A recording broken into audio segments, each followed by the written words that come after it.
You are listening to Fika with Vicky on United Public Radio, 107.7 and 105.3 from New Orleans.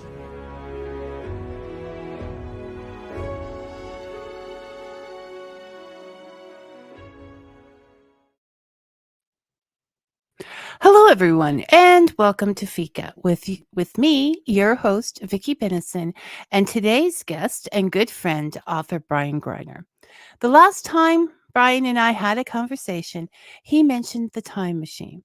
So I asked him if he wanted to have a discussion about H.G. Wells, an author I had always been interested in, but hadn't spent much time with. Before I knew it, almost immediately, I had so much information and research in front of me, I didn't know where to start. Thanks for your finding and sorting of facts, Brian, so I could have more time to read The Time Machine and almost finish The War of the Worlds. Mr. Greiner is quickly becoming my science fiction go-to person. And yes, Fika with Vicky is getting go-to people, I think. So thanks for putting up with my thoughts and shenanigans, Brian. And I'm going to mention, because he suggested that I do, this is cold. There is no rehearsal. We just have facts and thoughts and we're sharing them. And for all he's added to this show and all the shows in the past, welcome to Fika, sir. Thank you, Vicky. It's always a fun time to be here. Adventure, anyways. So, before we get started with our thoughts and wherever else we go, first of all, maybe we should say a little bit about who H.G. Wells was for those who may not be so familiar. I'm sure they've seen the TV shows and the movies and things, but you do that. Oh, okay. He was born in 1866, died in 1946. So sort of went from the Victorian era to the end of the British Empire. From the height of empire to the end of empire. It's a fairly influential science fiction writer. He wrote, as Vicky mentioned, The Time Machine, The War of the Worlds, Island of Doctor Moreau, The Invisible Man. And there were movies made of all these things back in the 30s, 40s, 50s, multiple times. TV series for The Invisible Man, at least. The War of the Worlds had at least one, I believe, two TV series. And a radio adaptation. Yes. A radio adaptation that scared the bejesus out of a lot of people because it was put on by Orson Welles, who failed to mention during the broadcast that it was a radio play. He's such a trickster, that Orson Welles. Well, he did mention it at the beginning, but apparently people tuning in late, it was put on like it was a newscast interrupted by news bulletins. So a number of people fell for it. Not everyone listening, but it was, it became infamous. It was interesting times. Yeah. Now, this is back in the 30s when radio was relatively new. It was a combination of, for us, our television and internet. It was, it was the real-time media of its day, to an extent that we can't really appreciate. He not only did science fiction, but he did science fact. He was a writer of opinions, shall we say. Mr. Wells had opinions, and many of them. And the more famous he got, the more opinions he put out. But he was trained as a scientist. So he wasn't just some random blowhard. He had scientific training. His books, his very first book was a biology textbook. Right, Um, right. and the time machine came uh, uh, uh, 2 years later. I'm just sort of checking my notes. I have And no I clue. want to say, having just read The Time Machine, I think one of the things that I didn't love, let's put it this way, is that he did put a lot of description behind the theories that, it wasn't just, oh, a time machine worked. You get all the theories Mm, behind all the little bits and pieces. And it's very informative. But I also have to say I'm not a diehard sci-fi fan. So I probably would love that if I was. yeah. Well, but the start of a trend is to make the um, the science sound reasonable ish, kind of. Um, and Sort of like you did in your yeah, Cursed North series. exactly. It doesn't have to be perfectly accurate. It just has to be accurate ish or sound sort of kind of reasonable with some basis in the real world and just extrapolate. You could contrast him to someone like Jules Verne, another famous writer who's And about also considered a 35, father. yeah, 35 years older than Wells. So he came from a different generation. But Verne was what we would call a hard science fiction writer in that he was concerned with the nuts and bolts. He did calculations. So his extrapolations were far more concrete and less hand wavy. Whereas Wells said, well, timey-wimey, geometry, whatever, I can travel backwards and forwards in time. Fair enough. Um, but he did genetic experimentation, the Island of Doctor Moreau. Um, it wasn't called that, but that's what we would call it. And that's had several movies made.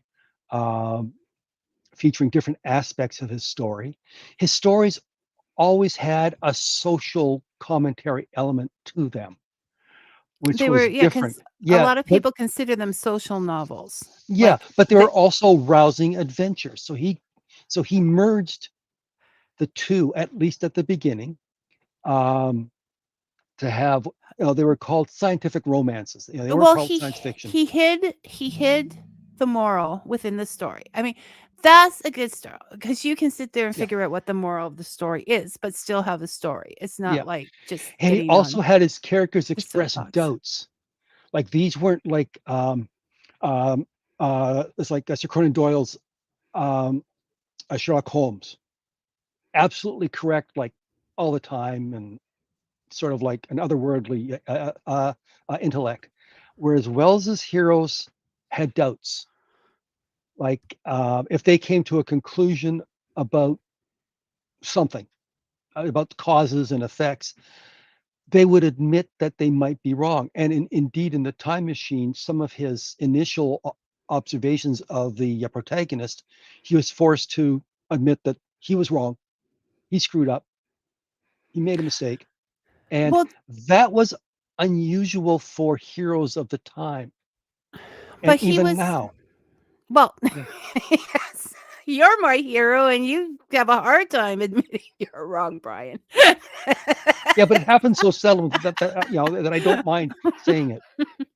um, I just want to give a shout out to author Susan Marcus, Robin Sims, and Dave Benison. And of course, Robin is saying, "Yay, Brian is here because you will always be his favorite." Okay, so Thank you, Robin. Brian has looked into the facts. Now I'm going to go with the feely stuff because that's how we work. And so I'm going to bring up his childhood because I think it has a lot to do with his motivation and his thoughts on the matter. So Brian mentioned that he was born in 1866 and his parents were domestic servants that turned into small shopkeepers. So they were of the working class. He became an apprentice at 14 himself for a drapery, um, a drapist, and didn't last there long. probably questioned things, and then I'm assuming that, and then went on to work for a chemist, and then became a drapist again. So there was nothing special that would say this is where he's going to go until he was 18, and he won a scholarship, and he for science, for biology, which Mr. Greiner mentioned. And then he went on to get married, and then he got sick. And so this caused him to worry about finances and things like that, and he turned to writing. He got sick in 88, and The Time Machine was published in 1895. So he spent some time writing articles and things like that to make up for a loss of income. So it's very pragmatic, very much from the working class, and very opinionated. So that sort of, to me, sort of clarifies who he was as a person. And so we shall go on. Brian, I have your notes. What Okay. did we get ourselves into here? Yeah. What do you want to discuss first?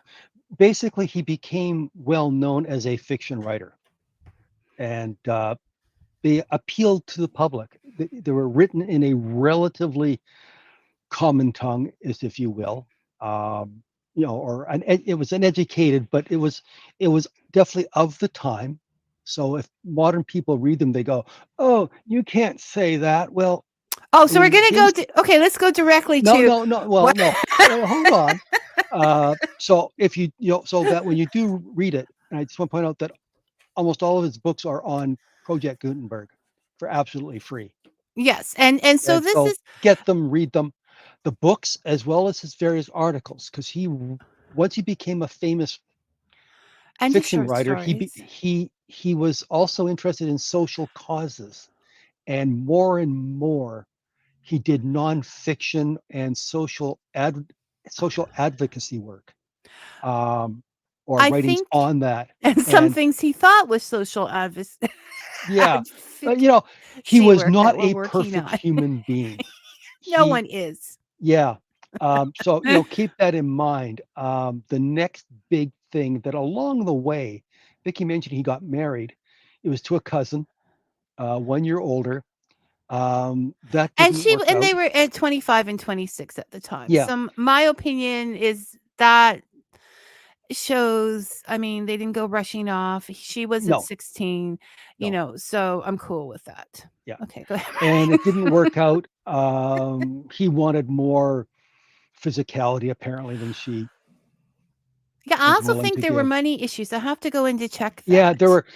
That she me I've They spent a remained lot of money and friends. he got sick. Yeah, they remained friends for the rest of their lives. So it wasn't like it was an acrimonious breakup. Um, they basically just decided to go their separate ways, which was rare for the time.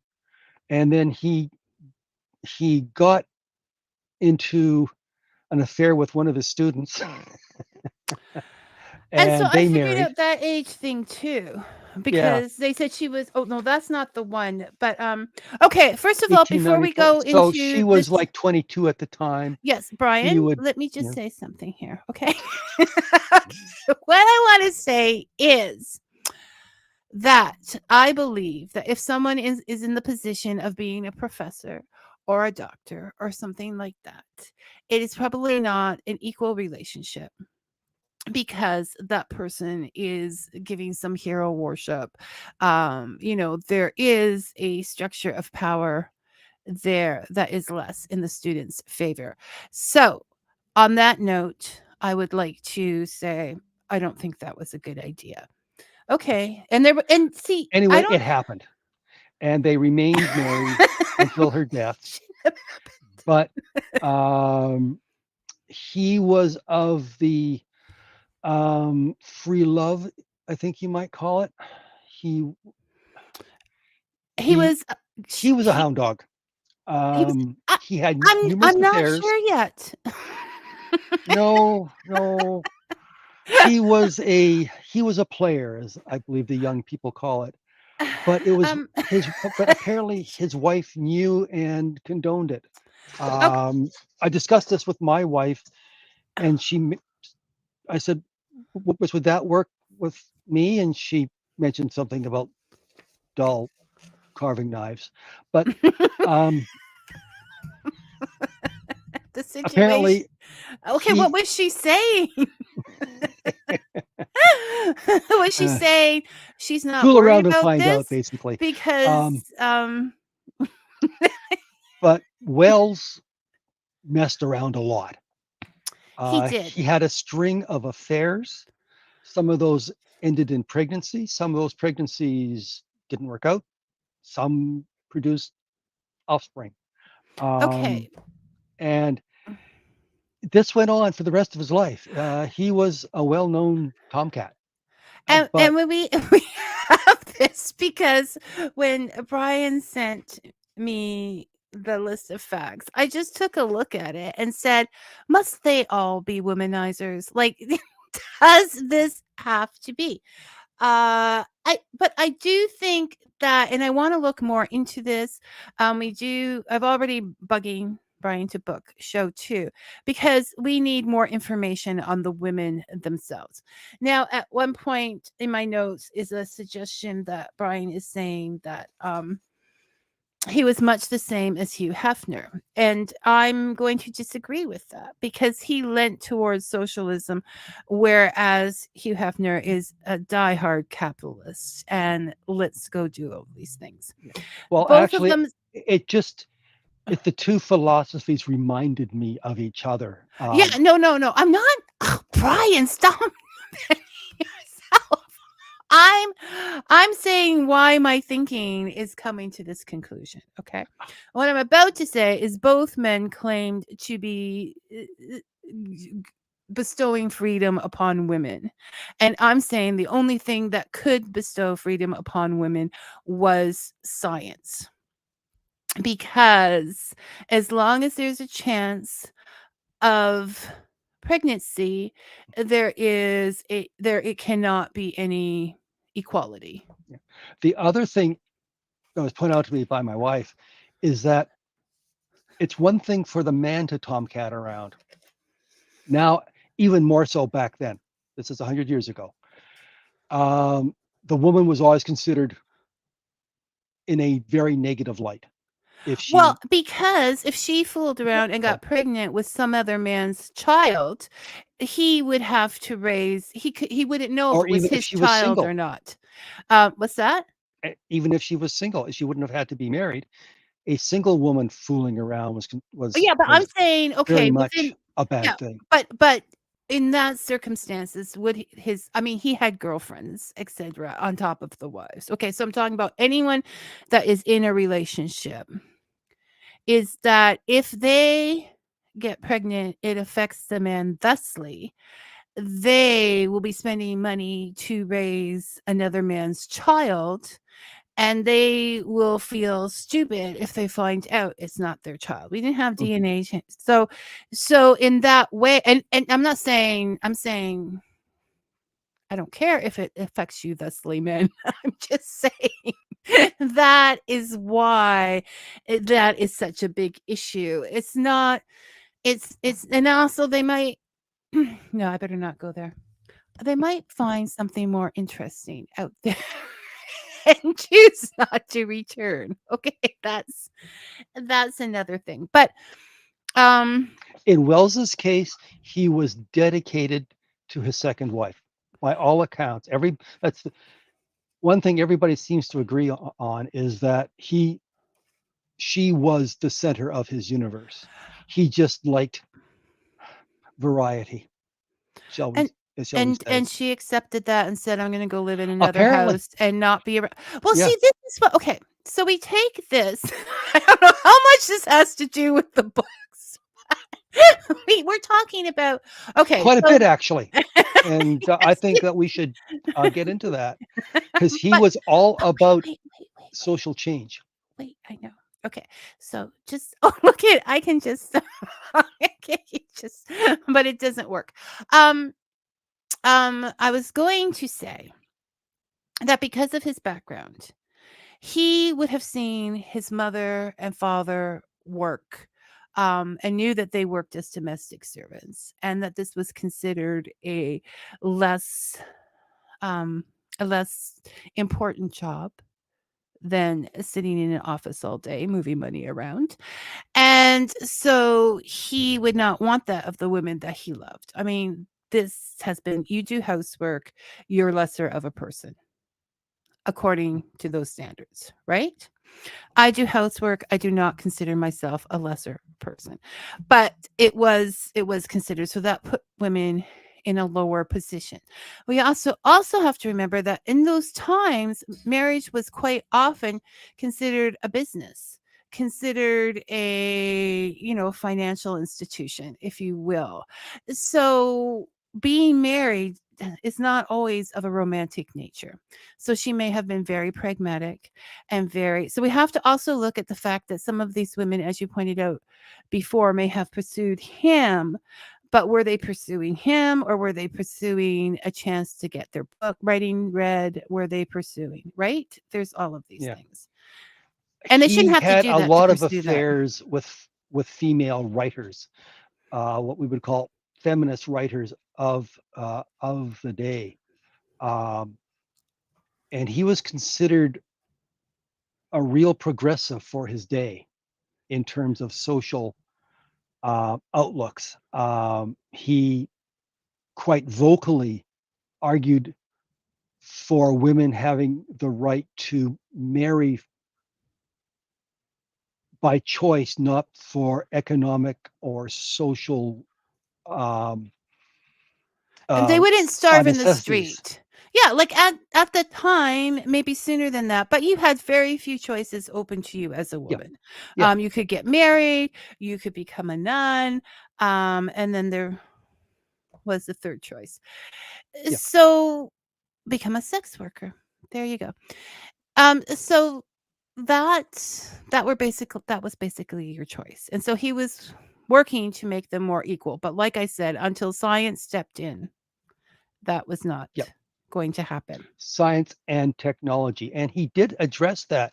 Um, yeah, I've been reading as he got more famous. He got into nonfiction columns for the newspapers, and these were extremely influential because the newspapers were like the social media of the day.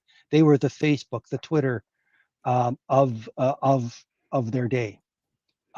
To an extent, it's difficult for us to understand. But anyway, he had Well, not like so much our older weekly stuff. columns. He had newspaper articles and newspaper columns, and a lot that what he would talk about was social change and making things better, lifting up everyone, regardless of sex, social standing, or skin color. I mean, I mentioned earlier that Oh some no, of he was uh, yeah, language that he uses sounds off to us, but for the time, and if you look at the context in which it was used, he always looked at the larger issues, humankind as a whole. Um, it's not to say he didn't have blind spots in his thinking, but given his era, he was an amazingly progressive man. and I think And that was probably one of the things that attracted women to him, is finding a man who was so progressive and who was such a booster of and women. was a good person to network with. Well, there is that. today's in today's things. I just, so when you say that thought that he was, in today's context, what he said may not appear to be so, because a lot of authors had that problem. I just took one of the quotes that, if you just read it in an article, it will have him saying, um, that that he wrecked vengeance against the inferior races. So they're up in arms about the inferior races. However, this was said tongue in cheek and to discipline the upper classes, because the whole quote is, and before we were talking about, I don't care about spoilers. The books are over 100 years old. I'm doing spoilers for any books over 100 years old, so you know, for future reference. So we're talking about the Martians coming to Earth to possibly destroy humanity. And he says, his character says, and we before we judge of them too harshly, we must remember what ruthless and utter destruction our own species has wrought, not only upon animals such as the vanished bison and dodo, but upon its inferior races. We will not say what one of the races he has considered inferior, but in spite of their human likeness, we're entirely swept out of existence. They were entirely swept out of existence in a war of extermination waged by European immigrants in the space of 50 years. Are we such apostles of mercy? So, when you read the whole thing, this is something that would be out there on social media right now. Except for who he was calling inferior. But instead, when people are finding critique and want to get lots of clicks on their social media, they will just add the part about inferior races. And so that's why you need to read those books yourself and go back and see the whole picture. Which, of course, yes, they are free on Gutenberg. And as Brian often reminds me, there is a different Gutenberg for every area of the world. So there's one for the United States, there's one for Canada, there's one for Australia, there's one for the United Kingdom. I'm not sure past then, because if I'm looking for a book, and I don't download illegally from other countries for their public domain things, but I'm usually looking in English because that's my language of origin. Okay, and see there, Brian? Robin said he didn't know that about Mr. Wells.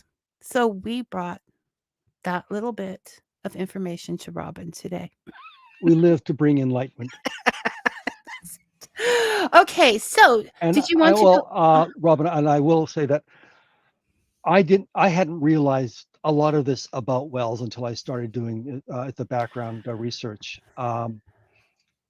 It's utterly fascinating. It's one thing is to read these books way back in my youth, which was a long time ago, and to go back and look at them again, and you go, excuse me, but you look at, as Vic said, context. Context is everything, and you look at his larger influence, and he had a lot of influence. Perhaps not directly, or not so much direct influence as he wanted to have.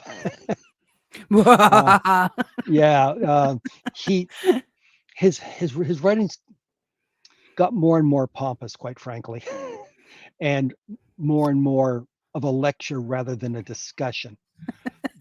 So because that's he a had question opinions, to follow. and by damn, you will agree with him because he's freaking brilliant, and he's H.G. freaking Wells. Do old people have to become pompous? No, I'm old, but I'm a very modest man. Oh, Vicky, stop laughing. Except when talking to me.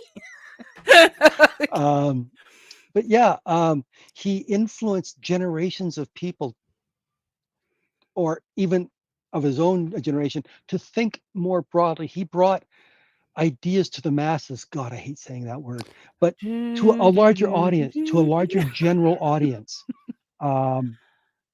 He did a lot. Yeah. And that's why we're doing this type of show. He got people talking. Right. He got involved in social, political causes, even if he tended to fool around with the founder's daughters, which got him kicked out. I wanted to say, Robin, this is one of the reasons we do this show, because these types of shows, because, and for everybody listening out there, but I do enjoy talking to Robin. So we do these kind of shows because you get one thing, you get a name. H.G. Wells. And that name can take you through history, can take you through opinion, can take you. I mean, this man, Brian, had me looking up Hugh Hefner's political status today, and that all came from H.G. Wells. So I want to continue this HG and go into other areas, and we're all learning together, and it's fascinating and it's fun.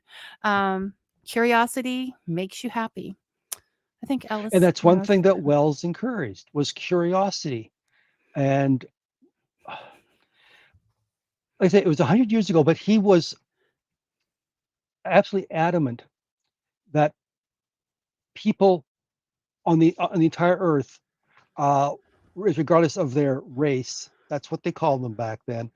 The different races absolutely had to get together and talk and learn about each other more deeply. And a very progressive point of view for they the should have time. had Fika. Or is there even now? Exactly, Vicky. If they had you, the world would have been a much better place back then. Um, Is it a much play? Okay, this is just for. Is it a much better place now, Brian? and there's a thing by Dave. He would like to know if he would like to know if H.G. Wells and Orson, I mean, if H.G. Wells and Orson Welles, I never know had any connection besides the War of the Worlds radio production. Not that I know of. I didn't look at that aspect. So You can there may Google have it right been, now, Mr. Benison, and yeah, find out yourself. Google Go. is your friend. Um, You can Google things when we have an argument. You can Google let's get back to H.G. Wells. This is not a marriage counseling show, Uh, Vicky. everything is marriage counseling. Okay. That was the entertainment aspect, Brian. Yeah. We're arts and entertainment. Um, he Let's did go. know a number of literary and media types of his era. Um, yes, Robin. Didn't they put War of the Worlds on radio first, and people thought it was really happening? Yeah, I did mention that earlier. Some people did because Orson Welles didn't properly announce throughout throughout the radio play that it was just a play, and he made it sound so real and convincing.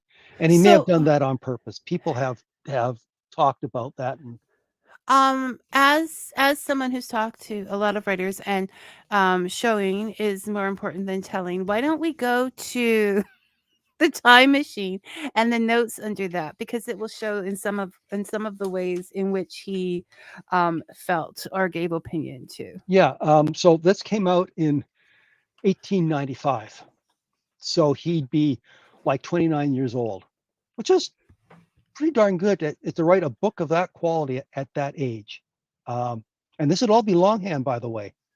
For all of you writers out there who have word processors and fancy things, as like I do and use, a lot of these old time authors did all longhand first.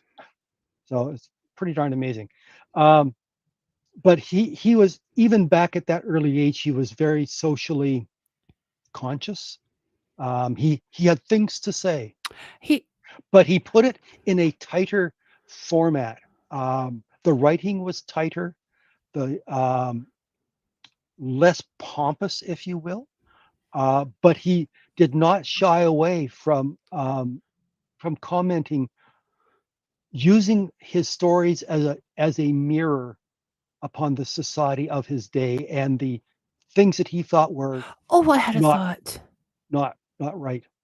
He could attack the upper class because he owed them nothing.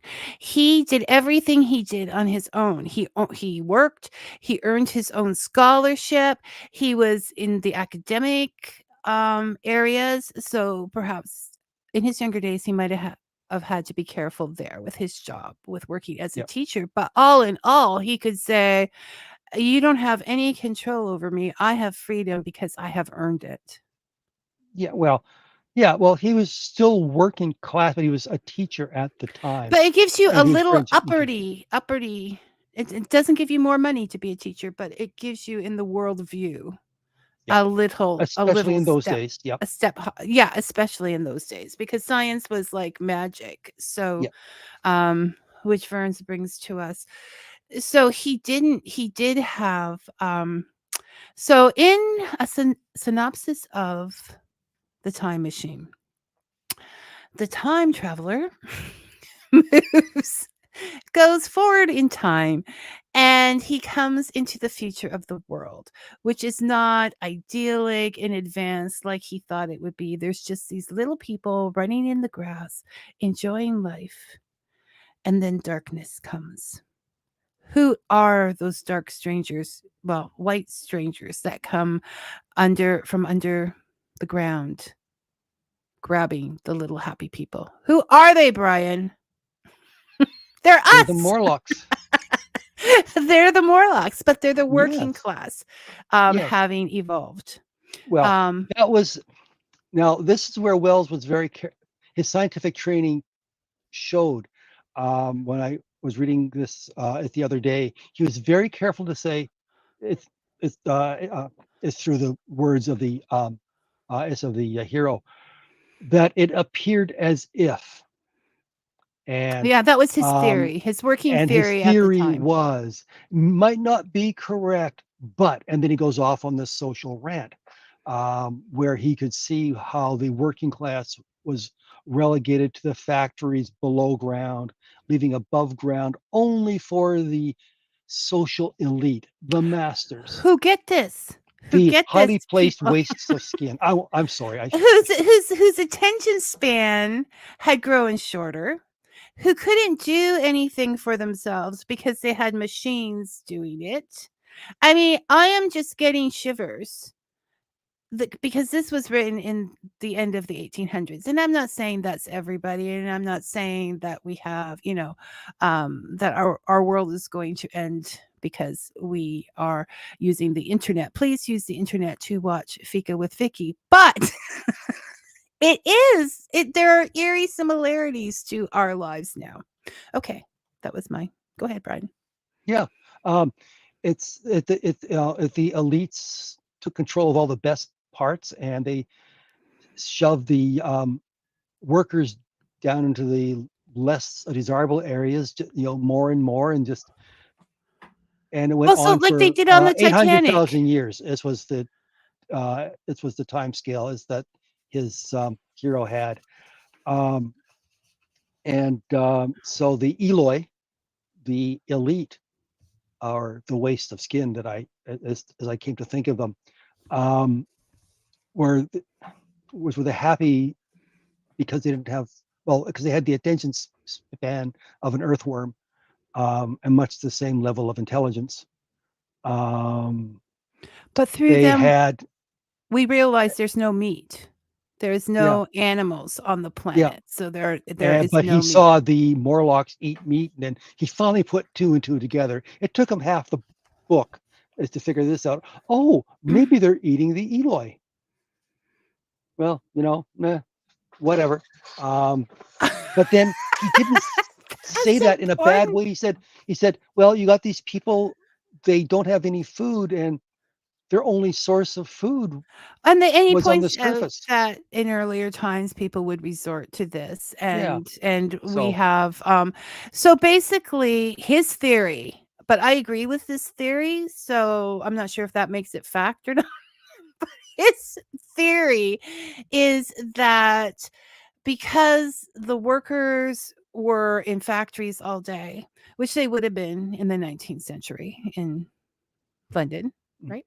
They were in factories all day. They had built the underground subway system for transportation. They were, and then they would come home when it was dark and just go in their room, that they had become these pale creatures that were within the earth that ran all the machinery and could do all the things. They made clothes, they did all this. And when their money was no longer useful, the upper class became useless, and that was to them because they only wanted pleasure, they didn't have an attention span, they didn't care about anything, and so they were like cows, and what we would consider cows. And I'm not saying that cows don't have feelings in it, I'm saying but within this book and within that time frame, that is how it was. And Brian, are you thinking about when I said I grew up in farm country? I would no, not have a well, cow he for a actually pet. Wells did compare them as to cattle. Yeah, yeah. So, He um, that's but his I fault. think That's on him.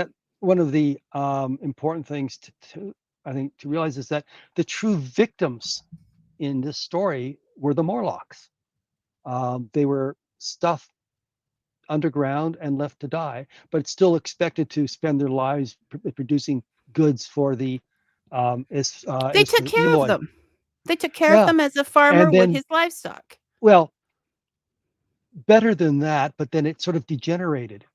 But Wells was obsessed even then with eugenics and evolution.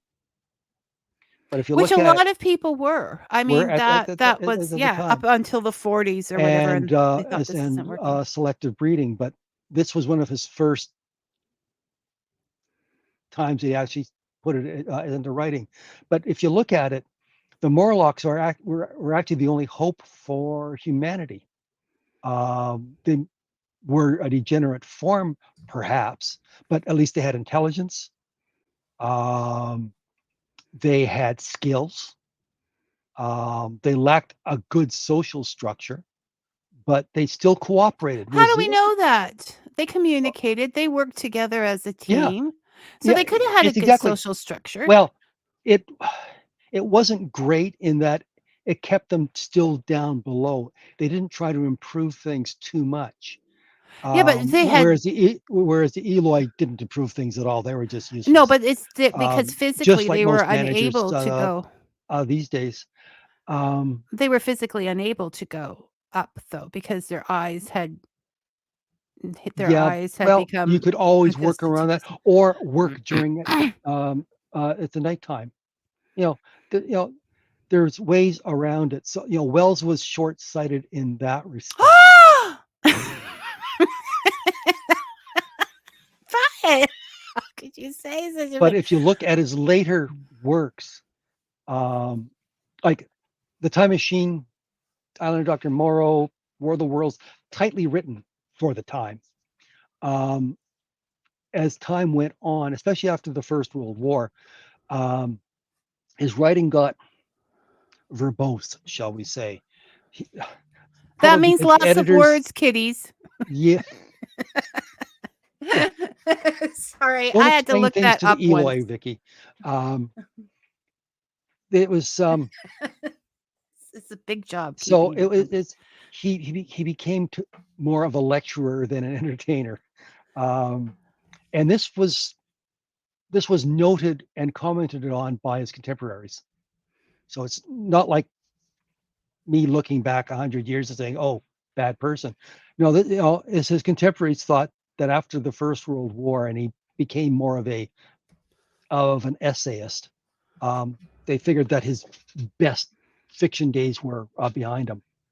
Um, so, and as Robin says, it's amazing how much insight people had back centuries ago. Absolutely correct, Robin.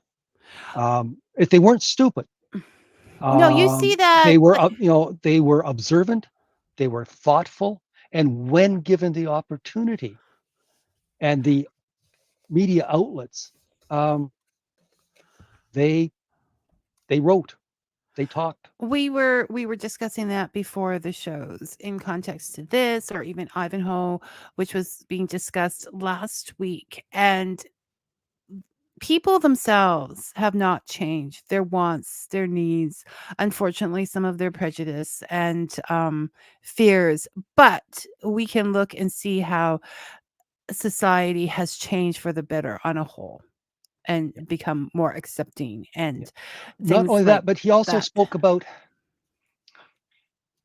socially related issues, not necessarily the big club Well, hitting yeah, people in and the head. in Like, a for example, this on my notes, in the War of the Worlds, at the end where see, War of the Worlds was written in what, the 1900s or something, no, I um, think was it um 1898.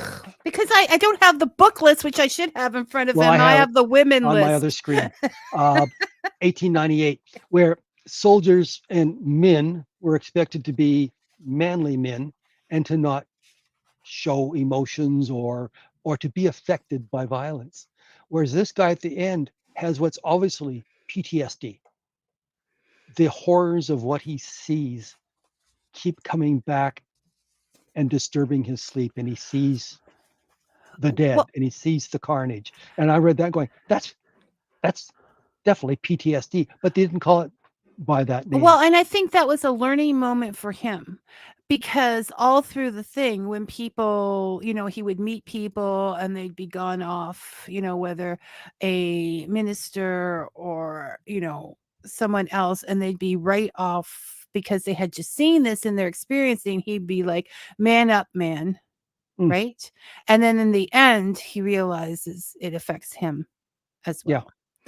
So, Now he still manages to carry on, but it's a burden that that well, that I weighs mean, on him honestly, heavily. everybody during those times before, there's so much going on that everybody then should have had PTSD, right? Because Because they it because they were they may losing well have. babies. There was industrial accidents constantly. There were wars in other part of the world. The mortality rate was just horrible. The way people had to make livings was horrible. Domestic violence was just considered regular stuff. Yep. So it was a big thing. I'm not sure how Yep. everyone Now, survived that. speaking of violence, um, Wells was a big proponent of fixing the world order to make it less god freaking awful. But still Uh, according to his order. it was reasonably practical. He was a big fan, for example, of the League of Nations, where the major powers that be could get together and talk and work out differences. And that's not necessary. He admitted that he had his preferences, but the important thing was to get together and stop the wars, stop the violence on an international scale. Big fan of worldwide education, creating a worldwide library. Now, this would be all hard copy that would be transported to every country in the world. And what is Project Gutenberg? Exactly. We've got the World Wide Web now, Gutenberg and any number of others. Um, Gutenberg is just one of the main But known but ones. I just Brian, we're running out of time, and I just Yes, I wanted to see. point out on the women thing in The Time Traveler. There was two more things I wanted to bring up in there. Mm. Okay, so he made friends and became attached to one of the Eloi, Weena. But he was carrying her with him when he went places. He was attached to her for what she gave him, that comfort, that knowing that someone wanted to be with him. He still wasn't seeing her as an individual on his own. So he was collecting this female for his own. Mm, don't entirely agree with that. Oh, you're not a woman. Last time I looked, I do. How did he show? Okay, look at Vicky is positioning her chair for a discussion. or a How did lecture, he show that he saw her as an individual? he saved your life more than once. He said, but he also put her in that Allowed her to danger. come. He put her No, in that no, danger because he didn't consider she her followed fear. him. Well, no, the Sh- first time he saved her life, she was drowning He and took nobody else her cared. out to the other side that he didn't even know where he was going, took her in closer to their entrance, and Yeah, then she ended up dying, yeah. disappearing. He allowed her to follow because he No, no, couldn't. she didn't follow then. He picked her up and carried her. No, no. It started out with her following him, Oh and my God. And this is his theory of not taking responsibility. It's not his fault these women followed him because there you he just go. allowed them to follow. He, The epiphany of today's Fika. yeah, that was It's not Wells his fault he prophesizing womanized. all of his groupies. Now, there's a couple That's just of yes, yes, things. I'm going. Get your hands off of my Dave question. said, I think Wells was one of the first to predict the atomic bomb. I'm not convinced of that. Yes, he did. He predicted a lot of things in hand wavy, vaguish ways, and he wasn't the first. He was just one of the most outspoken, if you will, or one of the ones with the biggest megaphone. Also, one of the few that we still know of these days. But yeah, atomic energy was known back then and um, as a danger. But yes, he did. He was one of the first, for example, to really sound the alarm for it. One of the first to really predict that aerial combat was going to be a major thing, um, which is another amazing thing because given how primitive it was in his day, he saw it as the wave of the future. Um, Let's go, Susan, Susan. what progressives allied themselves with Wells? A number of feminists who became lovers. Uh, um, Go figure, because they followed him. Virginia Woolf, a Well, number of she was. George Bernard Shaw, and some others that were in the Fabian Society, Well, but then they kicked him out because he started having affairs with daughters. they followed him. It They wasn't. threw No, no, themselves no, at no. him, and But he was that weak and couldn't George say no. Bernard thing, when I was reading it, realized that George Bernard Shaw went with him to the. This is how exciting doing this is. People went with him to the meeting with the Russian government. Yes. And I would never have thought that of George Bernard Shaw. So I got to Oh look yeah, into yeah, that. I yeah. mean, I this knew is it. that. It just keeps going. They were all Um, socialists, and they were brought into.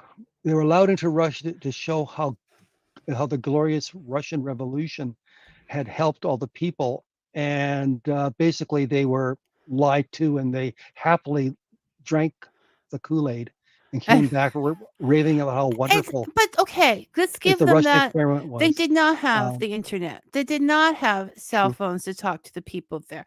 I mean, the papers came out once a day and were located in that area. What they knew is that rich people do oppress the working class. At that time, it was just the way things were. And so I'm not going to blame them for wanting to drink the Kool Aid, Brian. Yeah, they they were they were less inquisitive. They were less curious than they should have been. They basically allowed themselves to be blinded by their Yeah, they created a greed for thesis. change, if And you then will. it's like the Now, the other algorithms. important thing is Wells has had an affair with a Russian countess when he was there. Quelle surprise. And some years later, she escaped Russia, escaped. I'll explain that, and took up with him in his final years. Her name, Evans, um, Mura Budberg. I'm probably But saying that she would never wrong. marry him.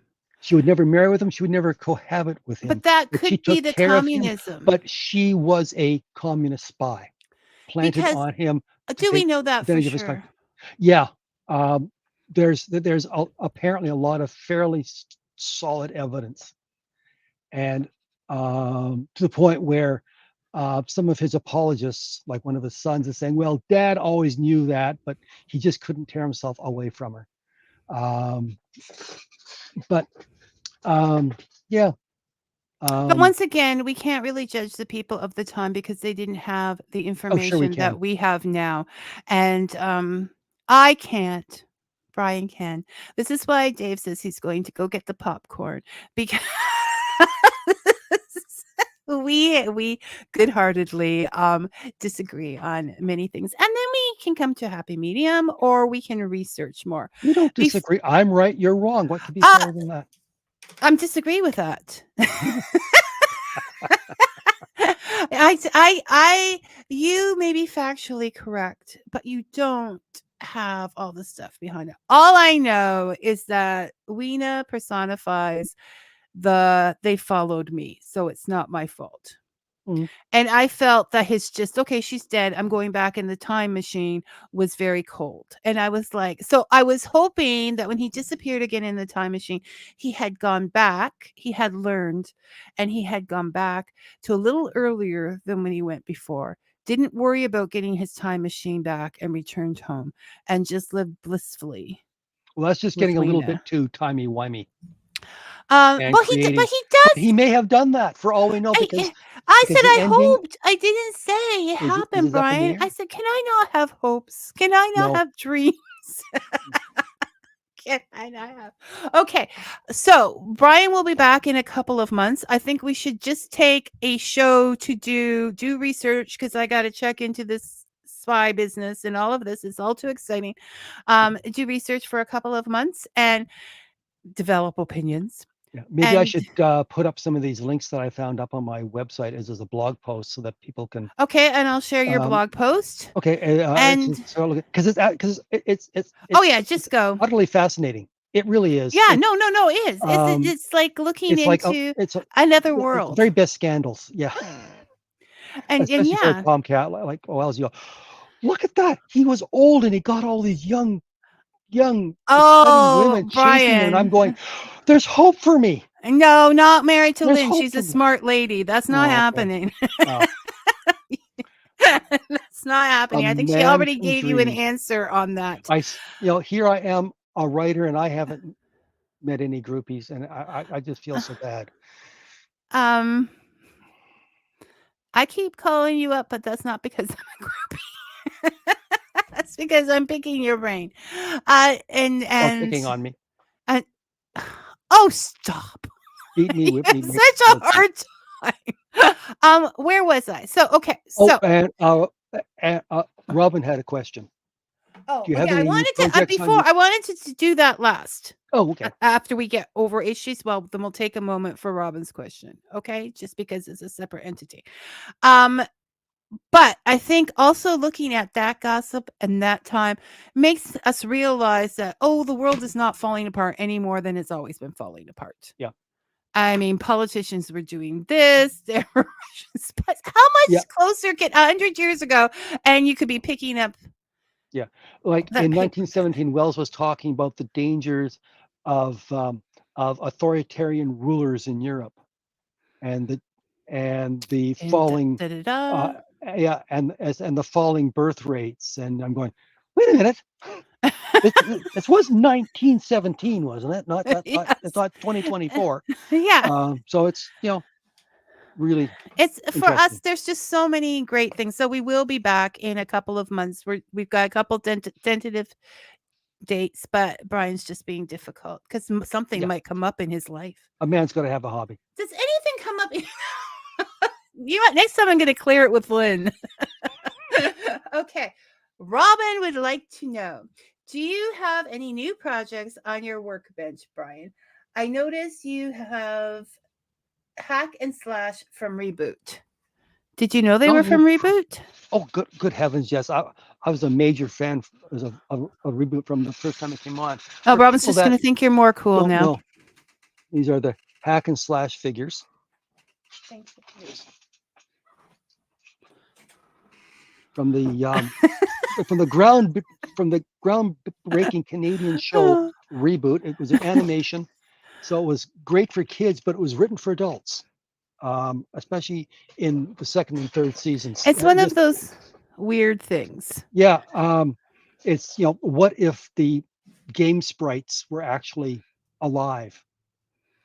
Okay, we'll have to do a show on Reboot. Right now, my real coffee, not my water in the mug, has surfaced, so it's time for us to say goodbye.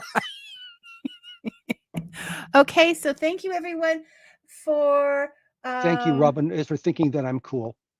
It's at my age, I'll take it. Who do I know that? Okay, apparently I know someone who worked on Reboot, but I'm not sure who that is. So I'm kidding. Tell me quick, Dave. They had some of the best voice actors ever. It's a great show. Dave, tell me quickly, or do I have to yell it down the stairs? Because I'm going. I'll put it in the show notes. I'll put it in the show notes. So did Vicky know from Reboot? Okay, and if you're out there, I'm sorry I don't remember you worked on Reboot. I'm completely about H.G. Wells now. Okay. Thank you, Brian. And if you like H.G. Wells, I also write books. Oh, we didn't. Yeah, no, I just thought I'd throw that in. Okay, I'm very, going very to quickly. banners. I'm getting rid of. I'm not as Brian writes books. As H.G. Wells. Well, you didn't start as early as H.G. Wells. Sue's husband, remember from when we were at the Oh, Port Colborne. Okay, okay. I know you won't know now, but it doesn't about my imagination. Brian also writes science fiction, some horror slash science fiction, and haiku cat. I am a personal I am a personal fan of his Bob Saga series. I really liked The Accursed North, and I'm hoping he is working on a third one now. And he also has something about the darkness. The The Ascending right, Darkness, the ascending darkness. That's it. I knew it a was darkness political coming thriller my that I way, stopped because the real but world got weirder than anything I could think of. you know what? Maybe I should remember that whenever you're coming. I'm getting close to you. Here comes the ascending darkness, and then I will never forget that series name again. All right, thank you, Brian. We will talk to you soon. For the rest of you, thank you, thank you Thank you for your for comments. your Brian. Thank I'm you for helping. I'm listening helping. and for your comments. And until we see you, I see you next week. I'm not bringing Brian for a while. He needs to behave. So until I see you next week, may your coffee be hot and your story sweet, everyone. Thanks for listening. Bye.